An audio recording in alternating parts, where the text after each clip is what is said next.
The international band The Loafing Heroes came into us earlier today, and they started by playing a song called Gypsy Waltz. Gypsy Waltz from The Loafing Heroes, who are with us tonight in studio, and Bartholomew Ryan from the band is with me now for a chat. We better clear up the Bartholomew Barry thing first of all, since you're back in Dublin. We'll talk about your travels in a minute. Barry. So why Barry in Dublin? Barry in Dublin, so I don't get beaten up, I guess. Now, Bartholomew becomes easier when you're in places like Germany and especially in Portugal, where we're based, Bartholomew. But coming back, you've got to say Barry. It's like, oh, you're all Bartholomew now, are you? The pretentious thing, so it switches from one to the other. So you were always called Barry when you were at school here Most in Dublin? of the time, yeah.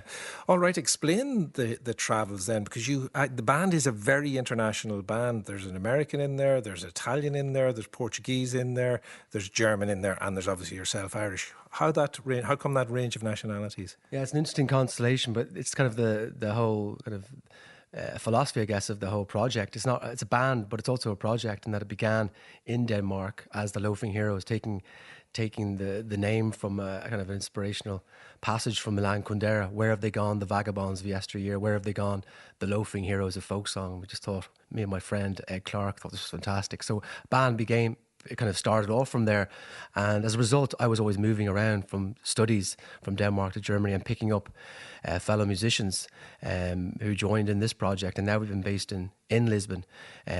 Members from previous years in Berlin have hung on with the project, so as a result it's kind of become more of an international group, and it always changes, it's always kind of evolving, you know.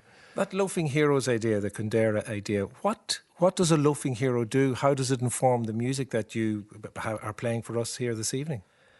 Well, it's a great word. It's a problematic word when you're abroad, because it's not a word that's used much in the English language, except for, you know, being lazy and not getting a job. But it has a very poetic connotation, and the band, despite being very musical, really believes in the art of lyrics and using poetic lyrics to express something.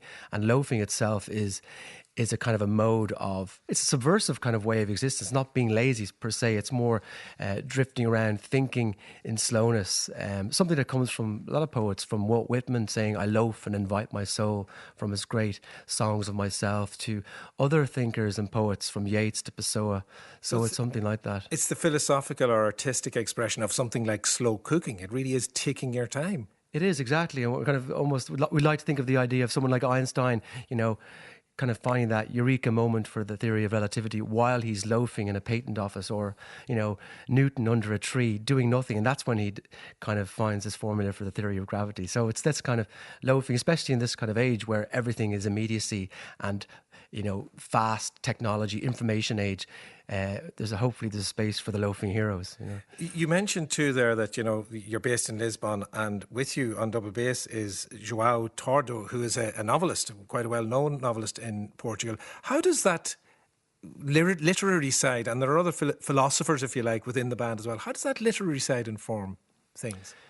It's very important. João has now published his 7th novel in Portugal.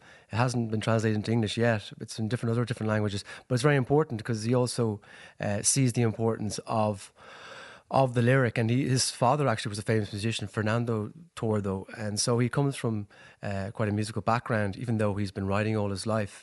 And it was on the first night in Lisbon that we met. And so, you know, he'll spot, you know, lyrics we take and are inspired, like Rag and Bone, for example, of course, is a line from the foul rag and bone shop of the heart from Yeats, or a Melville line that João and myself are both big fans of, you know, the Moby Dick, and we incorporate different lyrics into the songs very comfortably. Despite all of that, and maybe it's because you're the predominant songwriter within the band, it would seem that Irish mythology and Irish history really have a big pride of place in terms of informing the songwriting.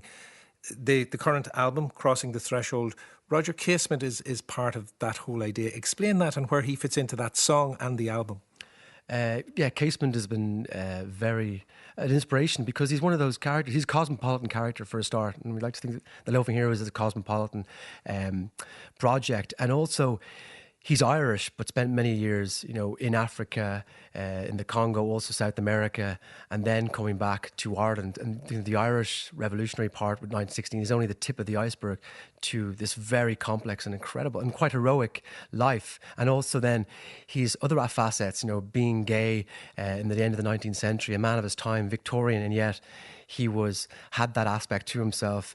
He was also someone started off being Protestant, brought up in a Protestant background and kind of making his way towards Catholic as well. So he's a bunch of contradictions and also a great journeyman and adventurer, and wrote poetry. Wasn't the greatest poetry in the world, but he was always, so he's a man of many facets, and that fits into the loafing idea. Your brother Dwyer is also part of this song, Crossing the Threshold. Why is that? Well, he was also important. Of course, it's important. He died back in 2000, and a central song of the album is called Heavenly Waters. And he was also a great adventurer, and he died of suicide. And this is something that I think is a huge problem in Ireland, objectively as well. And it was also, he was a musical person and big into music. So that was also inspiration, his life, and kind of carrying on music and not being afraid, kind of uncompromising music. And so that song was very central to the album. The second song that you have for us this evening is Loyal to Your Killer. What ideas have informed this song?